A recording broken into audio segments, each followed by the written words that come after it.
반갑습니다. 뉴코리아 교회 정영신 목사라고 합니다. 강서구 가양동에서 우리 탈북민 성도들과 함께 통일을 준비하고 있습니다. 그리고 한국에 세워진 탈북민 교회와 또 탈북민 목회자, 탈북민 신학생들이 모여서 통일을 준비하는 북한 기독교 총연합회 회장으로 섬기고 있습니다. 오늘 여러분들과 함께 옳다 인정받는 사람이라는 제목으로 함께 말씀 나누도록 하겠습니다.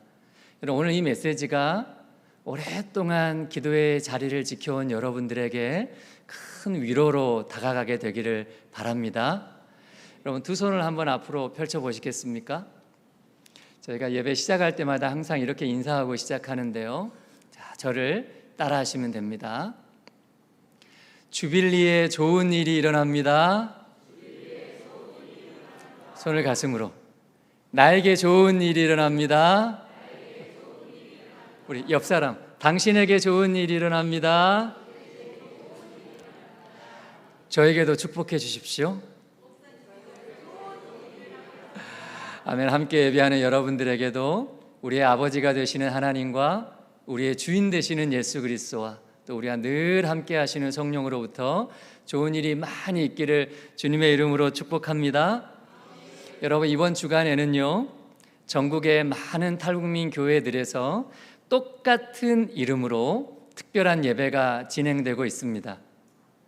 탈북민 교회 20주년 기념 북한교회 회복 릴레이 감사 예배입니다.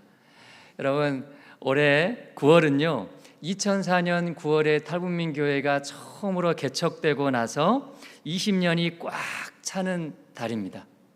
여러분, 본래 한반도 땅에서 9월은 특히 교회와 신앙인들 가운데 참 어렵고 힘든 달로 회자가 되어 오고 있습니다. 왜냐하면 1938년 9월에 조선예수교 장로회가 신사참배를 결의하게 됩니다. 1948년 9월에 북한 땅에 김일성 공산 정권이 들어서게 됩니다.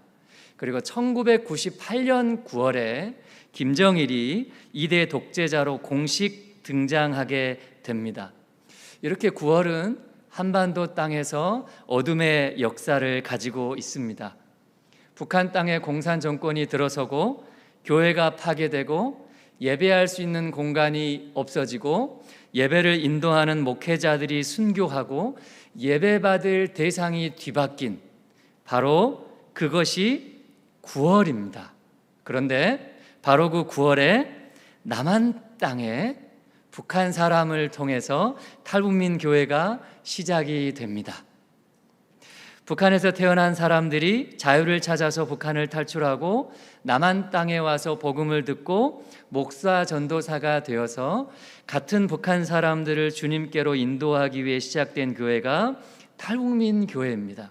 그래서 남한 땅에 세워진 탈북민 교회 개척은요, 북한 땅에 뒤틀린 예배를 바로잡고자 하는 하나님의 의지입니다. 한반도 땅에 세워진 교회가 배교하고 북한 교회가 지하로 숨어든 절망의 9월에서 북한 사람을 통해서 다시 북한 교회가 시작되는 소망의 9월로 바뀐 역사적인 사건이에요. 그래서 전국에 있는 탈북민 교회들이 각자의 자리에서 북한 교회 회복 릴레이 감사 예배를 드립니다. 엊그제 월요일부터 이번 주 주일까지 전국의 33개 탈북민 교회가 예배하고요. 그리고 9월 9일에는 숭실대학교 한경직 기념관에 모여서 연합으로 감사 예배를 드립니다. 저희의 마음은 우리 전국의 탈북민 교회가 자발적으로 시작한 북한교회 회복 릴레이 감사 예배를 통해서 역사 속에 굳어진 우리의 생각이 바뀌고 우리의 의식이 바뀌고 또 개념이 바뀌는 통일 운동이 될 수 있도록 여러분 함께 기도해 주십시오. 그래서 우리가 어떤 눈으로 역사를 보고 어떻게 새롭게 해석하느냐에 따라서 우리의 다음 행동은 전혀 달라지는 것입니다. 여러분, 오늘 본문에는요, 한 사람을 대하는 극명한 두 가지 관점이 나옵니다. 그리고 세 종류의 사람이 나오는데요, 여러분, 세 종류의 사람 누가 나오죠? 강도 만난 사람, 도와준 사람, 안 도와준 사람. 여러분, 이렇게 세 종류의 사람이 오늘 본문에 소개되고 있어요. 그런데 우리가 이 비유를 보면서 내가 바로 강도 만난 사람이다, 이렇게 해석해 버리면 문제가 심각해집니다. 나를 도와준 사람은 좋은 사람이 되고 나를 안 도와준 사람은 나쁜 사람이 되는 거예요. 여러분, 우리가 흔히 북한 주민들을 강도 만난 사람에 비유하는데요, 강도 만난 사람들의 눈에는 북한을 위해서 기도하는 성도들은 좋은 성도들이 되고 북한 선교 안 하는 교회는 잘못된 교회가 됩니다. 여러분, 우리가 신앙생활을 하는 동안 그런 눈으로 주변을 판단할 때가 참 많지 않습니까? 내가 강도 만난 사람이 되어서 상대방에게 다가가면요, 상대방은 고민하게 됩니다. 도와줘야 되나? 안 도와줘야 되나? 여러분, 우리는 강도 만난 사람입니까? 아니지요. 우리 역시도 선택의 기로에 놓여 있는 사람들입니다. 도와줄 것인가? 안 도와줄 것인가? 그렇다고 해서 나는 강도 만난 사람이 아니다, 이렇게 적용해 버려도 문제가 심각해져요. 왜냐하면 우리는 모두 은혜가 필요한 사람들이기 때문입니다. 세상이라는 강도의 위협에 무방비하게 노출되어 있는 사람들이기 때문입니다. 나는 강도 만난 사람이 아니다, 이런 마음으로 상대방에게 다가가게 되면요, 우리는 늘 도움을 주는 위치에 서 있게 됩니다. 자기도 모르게 상대방을 바라볼 때 불쌍하고 처량한 눈으로 상대방을 평가하는 사람이 되는 거예요. 여러분, 그 눈빛이 얼마나 싫은지 우리가 다 알고 있습니다. 그래서 오늘 예수님께서는요, 율법교사와의 대화를 통해서 오늘날을 살아가는 그리스도인들에게 누가 옳은가에 대한 질문을 던지고 있습니다. 그리고 우리에게 두 가지 답변을 줍니다. 누가 옳은가? 첫 번째, 선을 행한 바로 그 사람이 옳다라는 것입니다. 여러분, 오늘 유대인들의 생각 속에는요, 유대인은 옳고 사마리아인들은 틀리다라는 생각이 지배적이었어요. 남유다와 북이스라엘의 오랜 관계 속에서 수백 년 동안 내려오는 상식적인 판단입니다. 여러분, 예수님 당시의 사마리아인들은 과거 북이스라엘 지파의 후예들입니다. 다윗의 아들 솔로몬이 죽은 후에 이스라엘이 둘로 갈라지는데, 여러분, 북쪽은 에브라임 지파를 중심으로 북이스라엘을 이루게 되고 남쪽은 유다를 중심으로 남유다를 이루게 됩니다. 수백 년 후에 두 나라가 침략을 받아서 망하게 되는데요, 남유다는 각 지파의 혈통을 그대로 유지하면서 내려오게 됩니다. 반면에 북이스라엘은 이방 민족들과 피가 섞여서 내려오게 됩니다. 그래서 남유다 사람들의 마음 속에는요, 하나님 앞에서 순결을 지켰다는 자부심이 있어요. 그 남유다 사람들이 신약의 유대인들이 됩니다. 그런 자부심을 가진 유대인들이 바로 옆에 사는 북이스라엘의 후예들을 짐승 취급했던 거예요. 남유다의 혈통인 우리는 옳고 하나님을 배반한 너희는 틀리다. 이것이 바로 유대인들의 생각이었습니다. 여러분, 이것을 오늘날 뭐라고 부르는 줄 아세요? 집단 중심의 사고라고 부릅니다. 그리고 이것을 두 글자로 편견이라고 부릅니다. 여러분, 오늘 예수님께서는요, 바로 그것을 건드신 거예요. 유대인이 옳은 것이 아니다. 그렇다고 해서 사마리아인이 옳은 것도 아니다. 특정 집단이 옳은 것이 아니라 선을 행하는 바로 그 사람이 옳다. 그래서 예수님께서는 사회적인 편견을 깨뜨리셨습니다. 그래서 유대인으로 오신 예수님은 아무도 상종하지 않는 사마리아인들을 찾아가셨어요. 죄인들과 함께 둘러앉아 밥을 먹었습니다. 세리와 창녀의 집에 찾아가셨어요. 그리고 오늘 저와 여러분들에게도 찾아오셨습니다. 여러분, 우리가 만난 복음은요, 편견이 없습니다. 우리가 오랫동안 북한을 품고 기도하게 되면 수많은 편견을 마주하게 됩니다. 여러분, 그 중에 대표적인 것이요, 왜 북한 선교를 해야 되는가입니다. 그리고 북한 선교는 아무리 해도 열매가 없다라는 것입니다. 여러분, 이것이 바로 대표적인 편견이고 선입견이에요. 저는 지난 17년 동안 이제 북한과 관련된 수많은 사람들을 만날 기회가 있었습니다. 그런데 이상하게도 북한 선교 현장에 있는 많은 교회와 성도들이 좌절감에 빠져 있더라고요. 지쳐 있는 것입니다. 도대체 언제까지 이 사역을 붙들고 있어야 되나라는 불안감이 그 마음 가운데 있는 거예요. 그리고 동시에 이해되지 않는 한 가지 사실을 발견하게 됐습니다. 오랫동안 북한을 품고 기도해온 분들이 정작 한국에 와 있는 북한 사람들에게는 관심이 별로 없더라고요. 저는 이게 참 이상했습니다. 나중에 북한 땅의 문이 열리면 북한에 교회를 세운다고 준비하는 교회들이 정작 한국에 와 있는 북한 사람들이 세운 탈북민 교회에는 관심이 없더라고요. 저는 이것도 참 이상했어요. 그런데 알고 보니까 이분들의 관심이 북한 사람에게 있는 것이 아니라 북한 땅에 있더라고요. 여러분, 한국 교회가 북한 땅을 변화시켜 달라고 수십 년을 기도했는데 북한 땅이 변했어요? 안 변했어요? 안 변했어요. 그러니까 북한을 위해서는 아무리 기도해도 소용이 없더라 실족하는 거예요. 어느 날 북한이 핵을 쏘아 올렸다는 기사가 나오면 기도가 멈춰지는 것입니다. 실망하고 돌아서는 것입니다. 왜 그래요? 어느 순간 자기도 모르게 북한 선교의 관심이 북한 땅에 집중되어 있었기 때문입니다.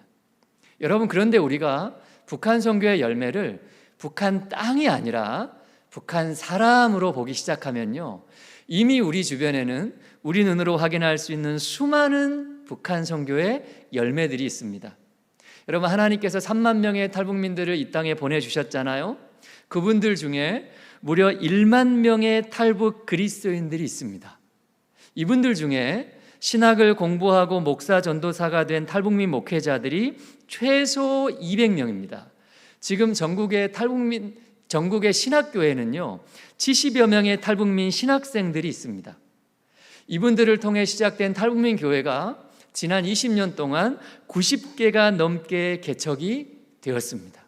이것이 바로 하나님께서 이 땅에 주신 열매라는 거예요. 근데 여러분, 이 숫자를 보면 얼마 아닌 것 같잖아요. 이거를 비율로 환산해 보면 정말 실감이 납니다. 우리 대한민국 전체 기독교 비율이 20%가 채 안 됩니다. 그런데 통계상 탈북민들의 기독교 비율은요 40%가 넘습니다. 2배 이상 높아요. 대한민국 국민 500명당 1명이 목회자입니다. 그런데 탈북민들은요 150명당 1명이 목사 전도사로 준비가 되어 있습니다. 3배 이상 높아요. 대한민국 전체 인구 1000명당 교회 한 개가 세워져 있거든요. 그런데 탈북민들은요 전체 탈북민 인구 400명당 교회 한 개가 세워져 있습니다. 2.5배 이상 높습니다. 여러분, 이 수치는요 어떻게 설명이 안 되는 수치인 거예요. 누구도 부인할 수 없는 한국교회 북한 선교의 열매입니다. 바로 여러분들의 오랜 기도와 수고의 열매입니다. 여러분, 열매는 어떻게 받아야 되죠? 하나님께서 우리에게 열매를 주시면 여러분, 우리가 그 열매를 어떻게 받습니까? 감사와 기쁨으로 받습니다. 그런데 이 열매에 대한 2가지 평가가 있습니다. 첫 번째, 부정적인 평가인데요, 1만 명의 탈북 기독인 중에 가나안 성도의 비율이 70%가 됩니다. 여러분, 우리가 흔히 교회 안 나가는 성도들을 거꾸로 해서 가나안 성도라고 부르잖아요. 거기에 교회를 다니기는 다니는데 내 교회를 정해놓지 않고 여기저기 떠도드는 성도들도 포함해서 이야기합니다.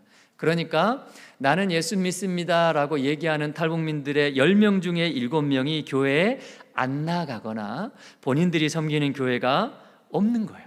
여러분, 기존의 남한 성도들의 가나안 성도화도 심각한데 탈북민 성도들의 가나안 성도화는 훨씬 더 심각한 거예요.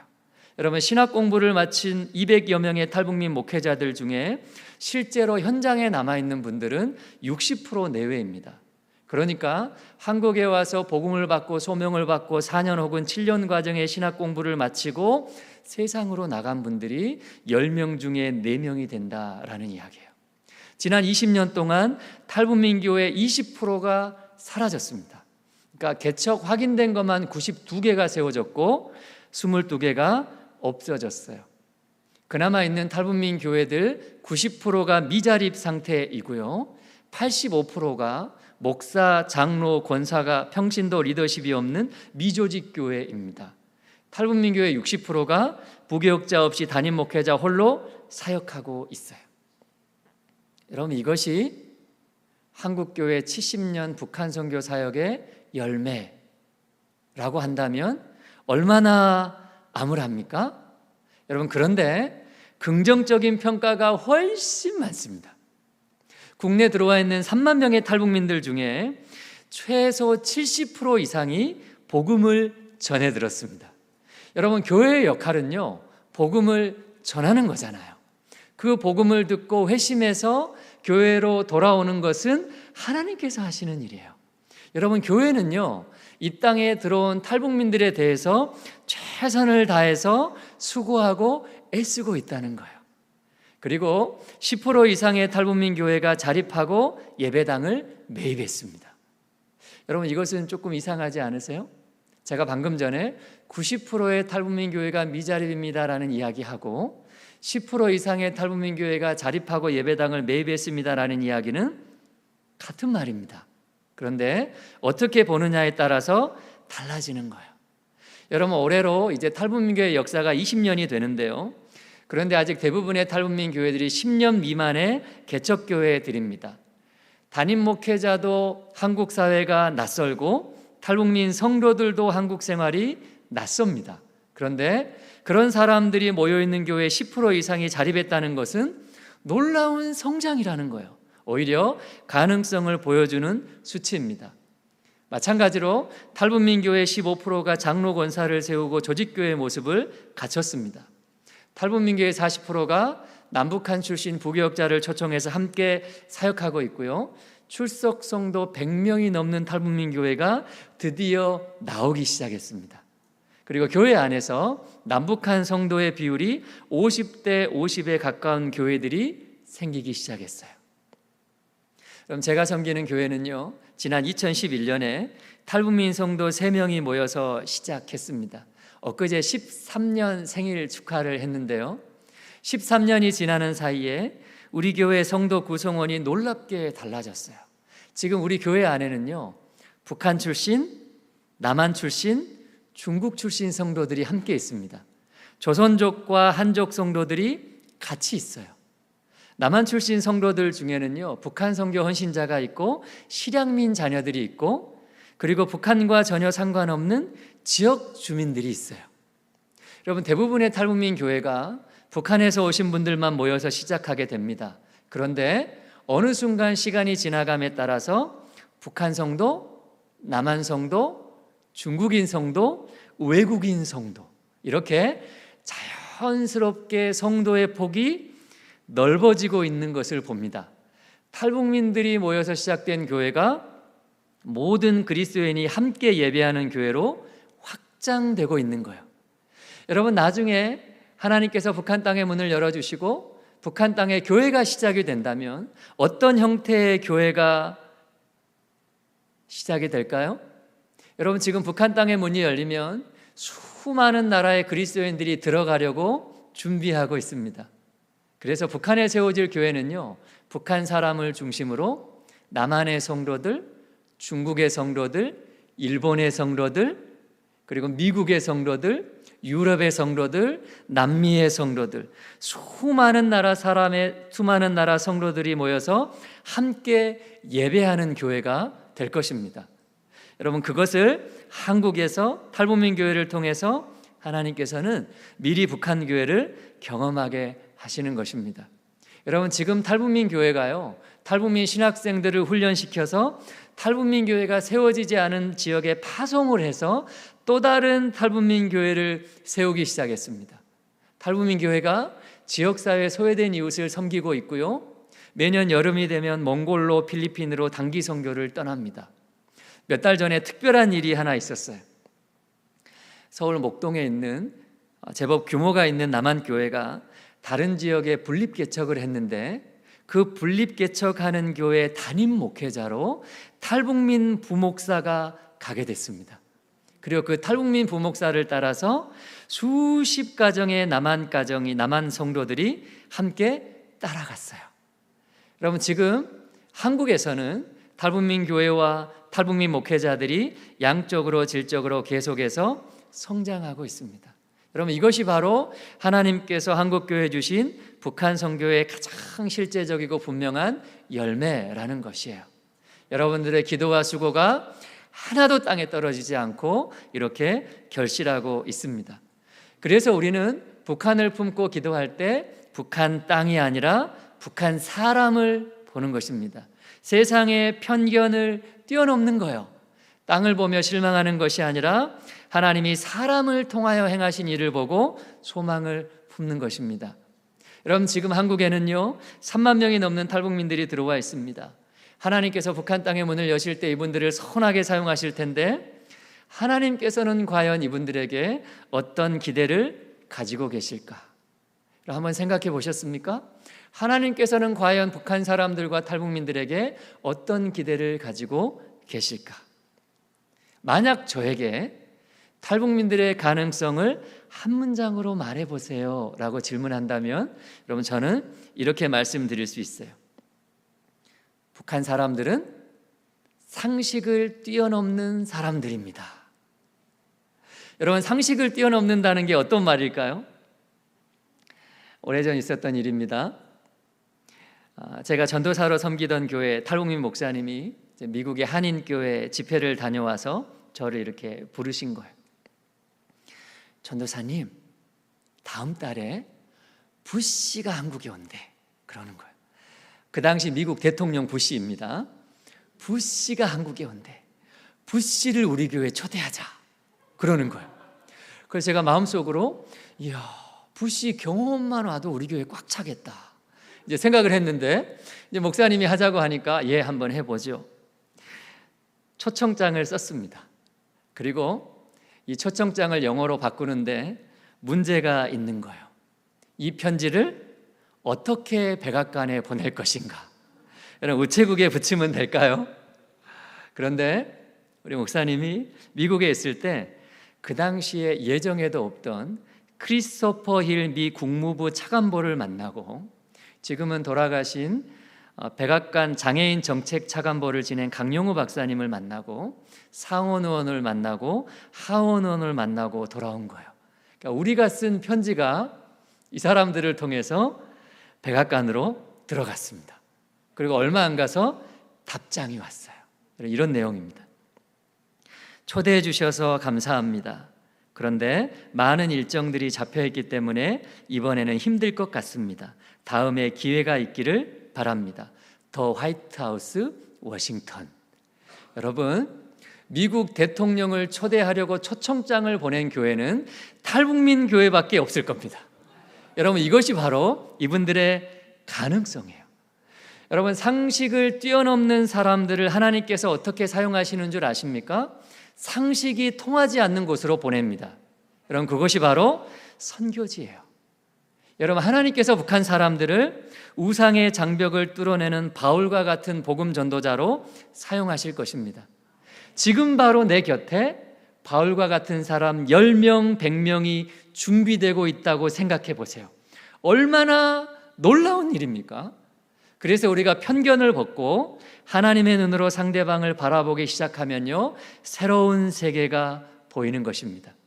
오늘 그런 사람들을 향해서 예수님께서는 편견 없이 선을 행하는 네가 옳다라고 말씀하고 계십니다. 누가 옳은가? 두 번째는요, 손해보는 사람이 옳다라는 거예요. 여러분, 오늘 강도 만난 사람을 모른 채 하고 지나간 제사장이나 레위인은요, 그 당시 사회 안에서는 당연하고 상식적인 행동을 한 겁니다. 왜냐하면 이 사람들은 유대인들에게 있어서 가장 중요한 제사의 직무를 감당하는 사람들이기 때문이에요. 이 사람들이 일상생활을 하는 가운데 부정한 것을 가까이 하거나 더러운 것을 만지거나 피가 묻게 되면 본인들이 맡은 직무를 수행할 수가 없게 됩니다. 그러니까 자신들에게 주어진 직무를 충성스럽게 감당하기 위해서 모른 채 하고 지나간 거예요. 이 사람들의 행동이 이해가 되는 것입니다. 그런데 이 사람들이 왜 비난을 받습니까? 부정한 것을 가까이 했다고 해서 제사의 직분 자체를 박탈당하는 것이 아니었기 때문입니다. 일정 기간 격리한 후에 다시 직무에 참여할 수 있는 정결 규례가 있었어요. 그래서 이 부정한 것은 시간의 문제였습니다. 그런데 오늘 레위인과 제사장들은 그 시간을 손해보려고 하지 않은 거예요. 자신이 맡은 직무를 손해보려고 하지 않은 거예요. 자신의 권한을 손해보려고 하지 않은 것입니다. 그런데 오늘 사마리아인은 다르게 행동합니다. 잠깐 멈춰서서 상처에 포도주를 부어서 소독하고 기름을 부어서 싸맨 후에 여관으로 데리고 갑니다. 그리고 여관 주인에게 돈을 줘서 자기가 돌아올 때까지 보살펴 달라고 합니다. 여러분, 레위인과 제사장은 시간을 손해보지 않기 위해서 그냥 지나쳐 갑니다. 하지만 사마리아인은요, 시간을 손해볼 뿐만 아니라 재정까지도 손해봅니다. 그 이상을 한 거예요. 손해보는 사람이 옳다. 여러분, 예수님께서는요, 우리를 위해 시간을 손해볼 뿐만 아니라 재정을 손해볼 뿐만 아니라 목숨까지도 기꺼이 손해보셨어요. 오늘 죽어가는 사람을 살리기 위해서 기꺼이 손을 베푼 사마리아인의 모습을 통해서 예수님 자신을 비추고 계신 것입니다. 죄인들을 살리기 위해서 기꺼이 십자가에 달려 돌아가신 예수 그리스도, 우리를 구원하기 위해서 인생 전체를 기꺼이 내어주신 예수 그리스도, 삶의 모든 것을 손해보신 예수님이 오늘 우리에게 말씀하시는 거예요. 손해보는 사람이 옳다. 여러분, 오늘 바울 사도가 또 말씀합니다. 우리는 옳고 그름을 판단하는 사람이 아니다. 여러분, 우리는 판단하는 사람이 아니라 선택하는 사람들이라는 거예요. 오늘 우리가 어떤 선택을 할 것인가? 북한 땅에 잃어버린 영혼들을 바라볼 때, 우리 곁에서 방황하는 탈북민 이웃들을 바라볼 때 선을 행하며 기꺼이 손해볼 것인가? 아니면 방관할 것인가? 여러분, 오늘 이것을요, 우리의 신앙생활에 그대로 가지고 올 수 있어요. 여러분, 우리가 우리 교회와 가정을 위해서 수고하고 애쓰는 것은요, 선을 행하는 것이 아니라는 거예요. 이것은 손해보는 것이 아니라는 거예요. 성도로서 당연한 일을 하는 것입니다. 당연한 직분을 감당하는 거예요. 여러분, 오늘 율법교사가 예수님께 질문합니다. 내 이웃이 누구오니까? 이것은 이미 답이 정해져 있는 질문이죠. 같은 유대인들만 이웃인 거예요. 내 직무와 상관이 있는 사람만 이웃인 거예요. 나의 영향력 아래에 있는 사람만 이웃인 거예요. 그 외의 사람은 상종할 필요가 없고 시간과 정성을 허비할 필요가 없는 거예요. 그래서 오늘 예수님께서 다시 질문합니다. 누가 강도 만난 자의 이웃이냐? 여러분, 성도가 선을 행하고 손해보는 것은요, 그 대상이 우리 교회가 아니라, 우리 가정이 아니라 그냥 남들일 때 성립이 됩니다. 오늘 나와 직접적으로 상관이 없는 사람들을 향해서, 교회 밖에 있는 이웃들을 위해서, 우리 주변의 탈북민 이웃을 위해서, 저 멀리 북한 주민들을 위해서, 지금도 중국 땅에서 방황하는 탈북자들을 위해서 기꺼이 선을 행하고 시간과 재능을 손해보는 거예요. 여러분, 이것을 다른 말로 하면요, 너희의 지경을 넓히라 라는 이야기가 됩니다. 여러분, 오늘 예수님께서는 교회 안에 있는 성도들을 향해서 말씀합니다. 너희가 너무 너희의 삶에만 갇혀있지 말아라. 너희가 너무 너희의 직분에만 갇혀있지 말아라. 너희가 너무 너희의 교회 안에만 갇혀있지 말아라. 너희가 눈을 들어서 주변을 좀 살펴봐라. 그리고 기꺼이 손해보는 것입니다. 여러분, 이것을 우리는 내가 내 시간을 손해보고 내 재정을 손해본다라고 이야기합니다. 그런데 하나님께서 보시기에는요, 손해보는 것이 아니라 비우는 것이라는 거예요. 하나님께서 보시기에는 손해보는 것이 아니라 내려놓는 것이라는 거예요. 그리고 그 비운 자리를 하나님께서는 하나님의 것으로 다시 채우는 것입니다. 여러분, 그래서 우리가 북한 선교를 위해서 기도한다는 것은 어려운 것이 아닌 거예요. 우리의 생각의 지경을 넓히는 것입니다. 내 가정 안에만 머물러 있던 생각을 우리 주변에 살고 있는 탈북민 가정들을 향해서 넓히는 거예요. 내 자녀들에게만 머물러 있는 생각을 지금도 북한 땅에서 외롭게 자라나는 꽃제비 아이들을 향해서 넓히는 거예요.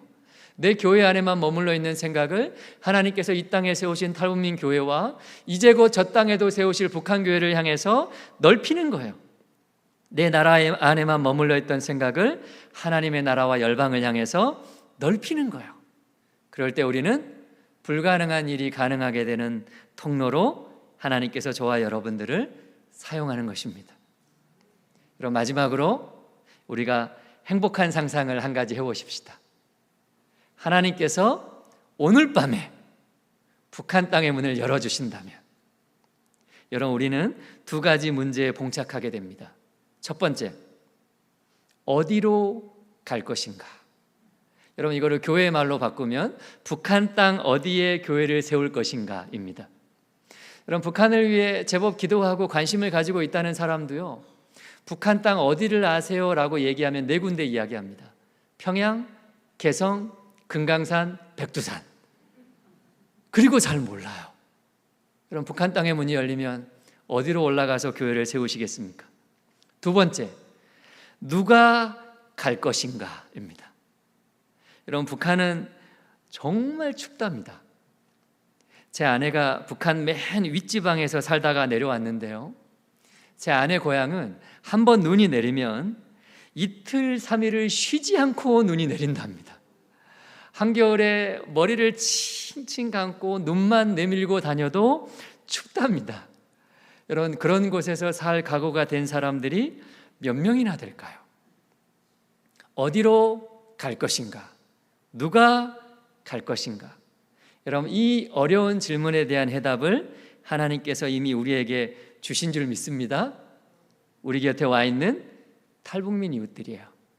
여러분, 그래서 교회 안에서 남한 성도들은 하나님의 사랑이 탈북민 성도들에게 흘러가는 통로로 쓰임받는 것입니다. 교회 안에서 탈북민 성도들은 북한의 가족들과 남한의 성도들을 연결하는 통로로 쓰임받는 거예요. 서로가 서로에게 통로가 되는 것입니다. 일단 북한 문이 열리면 저희는 아내 고향집을 다시 찾아서 예배를 시작하기로 했어요.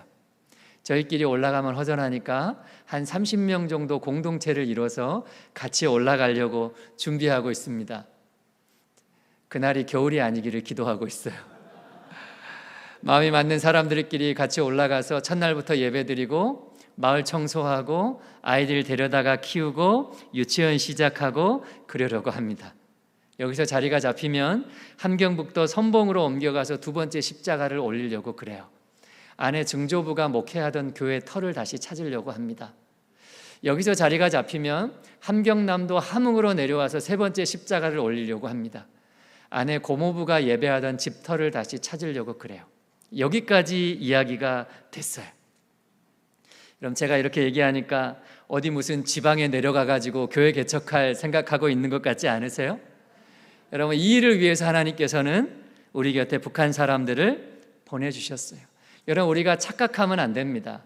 한국교회 보살핌이 필요한 사람들로 보내주신 것이 아니라 통일의 위대한 과업을 함께 이루어낼 동역자로 보내주셨다는 것입니다. 여러분, 우리는 탈북민 성도들을 통해 북한 땅이 복음화되는 것을 봅니다. 북한 복음화를 통해 새롭게 시작될 통일 코리아를 봅니다. 그리고 통일 한국을 통해서 세계 열방이 하나님께로 돌아오게 되는 것을 봅니다. 그러니까 서로가 서로에게 통로가 되는 거예요. 여러분, 하나님께서 저와 여러분들을 통로로 부르신 줄 믿습니다. 통로의 사명은요, 선을 행하는 거예요.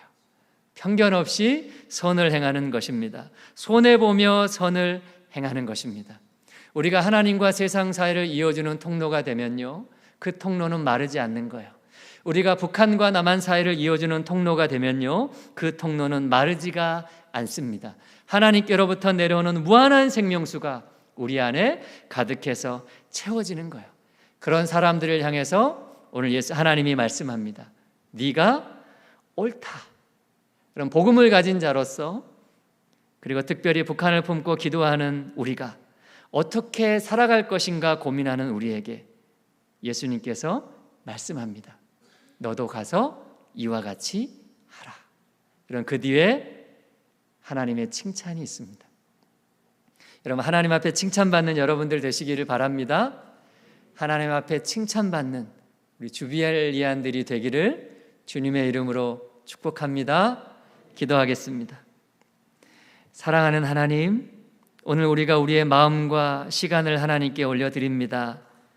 북한 땅을 보며 실망하는 것이 아니라 사람을 통해 일하시는 하나님을 보게 하여 주시옵소서.